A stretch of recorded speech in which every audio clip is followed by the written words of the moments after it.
Hi. Let's talk about transparent watercolor. This is a medium that's been around for centuries, from Turner, through Homer, through Tremewen. What we're doing is using paint and using light. And transparent watercolor infuses the two together. You're putting a transparent medium on white paper.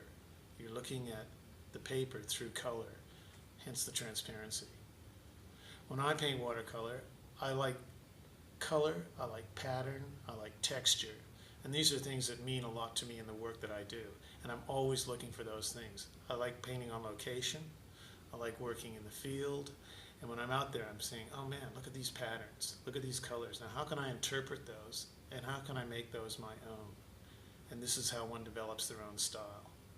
I look at a landscape, say where I live in Coogin or Kingscliff area, in northern New South Wales, and I see just the patterns of the fields.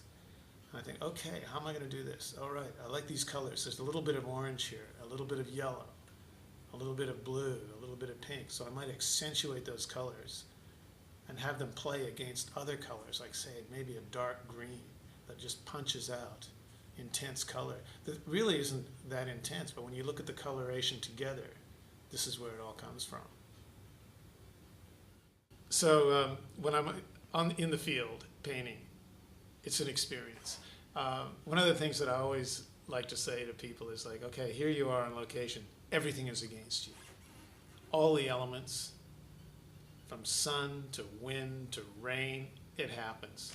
I mean, you just can't believe some of the things that happen. I went out one time with some friends and I was painting, and it started raining, and on the watercolor, rain and watercolor.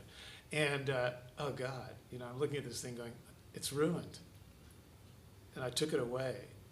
And then I looked at it later on, and the rain had left, the force of the rain had damaged the paper and left these little dark marks on it, which I left in the piece because it looked really cool with a gray sky.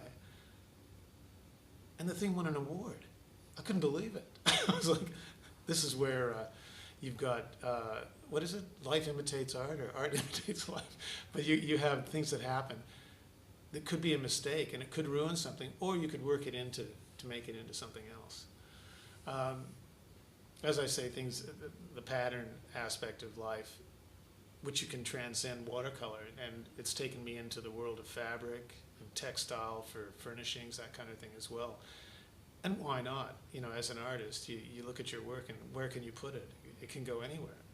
I think some of the most fun things that I've done have been outside the norm, but still using watercolor as my basis.